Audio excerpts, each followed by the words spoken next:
So வந்துட்டு என்னன்னா, இப்ப ஃபார்மிங் அப்டின்னாலே வந்துட்டு அது ஒரு லாஸ் பிசினஸ் மாரி வந்துட்டு எல்லாரும் பார்க்குறாங்க. நார்மலாவே. இப்ப ஃபார்மர்ங்கிறவங்க ஏழை அந்த மாரி பார்க்குறாங்க.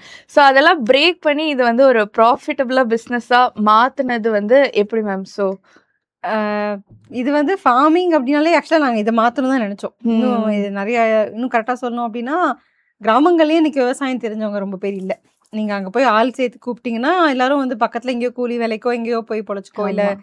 தயவு செஞ்சு படித்து ஊரோட காலி பண்ணி எங்கேயாவது போயிடு, சின்ன வேலையாக இருந்தாலும் ஊரை விட்டு போயிடு, அப்போ தான் பொழைச்சிக்க முடியும் அப்படின்னு சொல்லி ஃபார்மிங் வந்து யாருமே வந்து ஒரு பாசிட்டிவாக பார்க்கல. ஆனா, நம்ம யோசிச்சு பார்த்தோம் அப்படின்னா, காலங்காலமா விவசாயத்துல இருந்து தான் நம்ம வந்து எல்லா ப்ராஸ்பெரிட்டியும் வந்திருக்கு. ம்.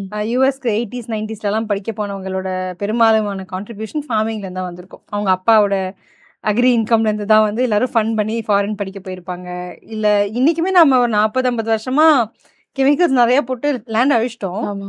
பட் அத விட்டா வேற யார் சோறு போடுவா? அப்படின்னா வேற ஆப்ஷன் இல்ல. ஏஐ சோறு போடல. போடாது இப்போதைக்கு. அப்படிங்கிறப்போ இந்த லேண்டை நம்ம இப்போ கூட இதுக்காக ஒர்க் பண்ண ஆரம்பிக்கலைன்னா நம்ம எப்பயுமே அது பண்ண முடியாதுங்கிற பட்சத்தில் ஹோப் கிரியேட் பண்ணுறோம். ஆனால் அந்த ஹோப் வெளியில் இல்லாமலாம் இல்லை. இதுக்கான ஆன்சர் வந்து ஆல்ரெடி விவசாயிகள்கிட்ட இருக்கு. சிஸ்டம்ஸில் நிறையா பிரேக் இருக்கு. இப்போது காலங்காலமாக பார்த்தீங்கன்னா நெல் எல்லாருமே போட்டு பழகிட்டாங்க. இப்போ வெறும் நெல் மட்டும் போட்டால் வருஷத்துக்கு 2 போகம் போட முடியும்.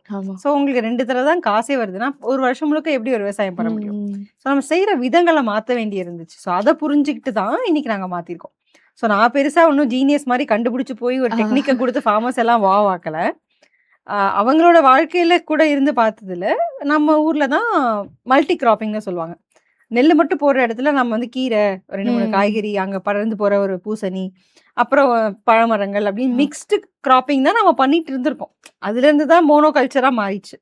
ஸோ அதனால் அதை திரும்பி கொண்டு வந்திருக்கோம். எதுக்கு இவ்வளோ கெமிக்கல் அடித்து இவ்வளோ செலவு பண்ணணும்?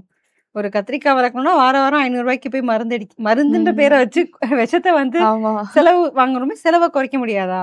கொஞ்சம் உழைப்பு ஜாஸ்தி பண்ணி நம்ம வந்து உரம் தயாரிக்க முடியாதா? அப்படின்ற எங்கெங்கெல்லாம் இறுக்கி பிடிச்சி நல்ல உணவை ப்ரொடியூஸ் பண்ண முடியுங்கிறத கொண்டு போயிருக்கோம். நம்மளை நம்பி வந்த விவசாயிகளும் இன்னைக்கு நல்ல ரிசல்ட் பார்க்குறாங்க.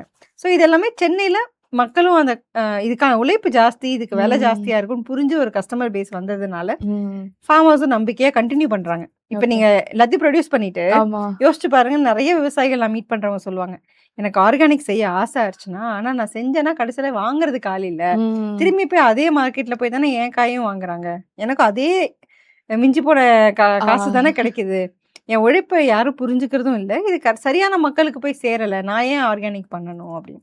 அதனால எல்லா இடத்துலயும் வேலை பார்க்க வேண்டியது, ஃபார்மர்ஸ் கிட்டயும் சரி, கஸ்டமர்ஸ் கிட்டயும் சரி. அது சிஸ்டம் சேஞ்ச் மாதிரி ஆயிடுச்சுங்க. ஸோ அதனால இன்னைக்கு நான் ஆரம்பிச்சது ஒரு மூவ்மெண்ட் மாதிரி நாங்கள் ஆரம்பிச்சிருக்கோம். எல்லாரும் வாங்க சரி நம்ம எல்லாரும் சேர்ந்து ஒரு பெரிய கிளர்ச்சி ஏற்படுத்தலாம் அப்படிங்கறதா நோக்கம். 5 உணவு பாசிபிள், முடியவே முடியாது கிடையாது. It is possible. ஸ்லோவா இருக்கலாம், காஸ்ட்லியா இருக்கலாம், ஆனா இன்னைக்கு விட்டுட்டோம் அப்படின்னா ஃபியூச்சர் வந்து அவ்வளவுதான்.